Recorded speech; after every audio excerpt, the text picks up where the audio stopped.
বিগত আওয়ামী লীগ সরকারের ১৫ বছরে বেশ কিছু মেগা প্রকল্প নেওয়া হয়েছে। এর মধ্যে চালু হয়েছে কয়েকটি, এখনো কাজ শেষের অপেক্ষায় আছে আরও অনেক প্রকল্প। এসব উন্নয়ন প্রকল্প প্রচার করে দেশ ও বিদেশেও প্রশংসা কুড়িয়েছিল বিগত সরকার, কিন্তু কে জানতো এর আড়ালে ছিল মেগা দুর্নীতি।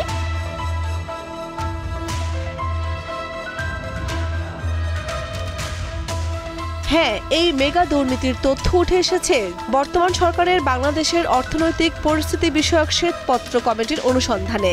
এতে বলা হয়েছে, দেশ থেকে $234 বিলিয়ন বা ২৮ লাখ কোটি টাকা পাচার করা হয়েছে বিগত আওয়ামী লীগ সরকারের আমলে। প্রতি বছর পাচার করা অর্থের পরিমাণ ছিল গড়ে $16 বিলিয়ন। উন্নয়নের এই বয়ানকে ঢাল হিসেবে ব্যবহার করে অন্তত ২৮ রকম উপায়ে দুর্নীতির তথ্য খুঁজে পেয়েছে শ্বেতপত্র কমিটি।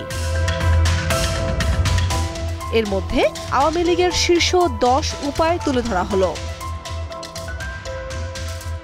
১. ব্যাংক খাতের ঋণ কেলেঙ্কারি। শ্বেতপত্র কমিটির অনুসন্ধানে উঠে এসেছে, প্রতারণাপূর্ণ ব্যাংক ঋণের ব্যাপক প্রসার ঘটেছিল বিগত সরকারের সময়ে। এর ফলে বিশাল অর্থ সরিয়ে নেয় বিগত সরকারের ঘনিষ্ঠরা। এর পাশাপাশি ছিল ঋণের অর্থ আত্মসাৎ করা। ২. ব্যাংক অধিগ্রহণ।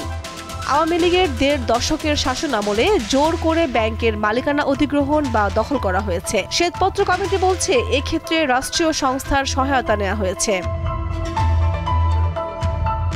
৩. অবৈধভাবে অর্থ পাচার। বিভিন্নভাবে ও অবৈধ উপায়ে যে অর্থ নেওয়া হয়েছে তা পাচার করা হয়েছে বিদেশে। দুর্নীতির এই উপায়ে লাখ লাখ কোটি টাকা বিদেশে পাচার হয়েছে। ৪. রাজনৈতিক উদ্দেশ্যে নেয়া প্রকল্প।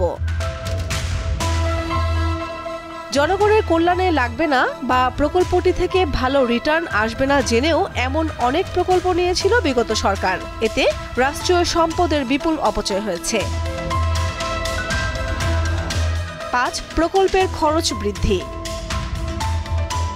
একদিকে প্রকল্পের মেয়াদ বৃদ্ধি, অন্যদিকে প্রকল্পের খরচ ইচ্ছাকৃতভাবে বাড়িয়ে দেওয়া হয়েছে যাতে টাকা চুরি করা যায়। ৬. প্রকল্প অনুমোদনের পর ব্যয় বৃদ্ধি। বিভিন্ন উন্নয়ন প্রকল্প অনুমোদনের পর কৃত্রিমভাবে ব্যয় বৃদ্ধি করা হয়েছে, যার উদ্দেশ্য ছিল তহবিলের অর্থ পকেটস্থ করা। ৭. নিয়োগের ক্ষেত্রে স্বজনপ্রীতি। প্রকল্পের ব্যবস্থাপনার সঙ্গে যারা জড়িত ছিলেন, বিশেষ করে যাদের প্রকল্প পরিচালক হিসেবে নিয়োগ করা হতো, তাদের নিয়োগের মাপকাঠি ছিল রাজনীতির সঙ্গে তাদের যোগাযোগ। এক্ষেত্রে মেধা বিচার করা হতো না। ৮. ভূমি ও সম্পদের অবৈধ অধিগ্রহণ। ভূমি ও সম্পদ জব্দ কিংবা অধিগ্রহণ করা হয়েছে বেআইনি পন্থায়। এছাড়া ভূমি অধিগ্রহণের অর্থের অপব্যবহার করা হয়েছে ব্যাপকভাবে। ঘুষকে ব্যবস্থাপনার মানদণ্ড হিসেবে ব্যবহার, কাজের প্রক্রিয়া জোরদার করা কিংবা বিশেষ সুবিধা নেয়ার জন্য নিয়মিতভাবে ঘুষের লেনদেন করা হতো। ১০.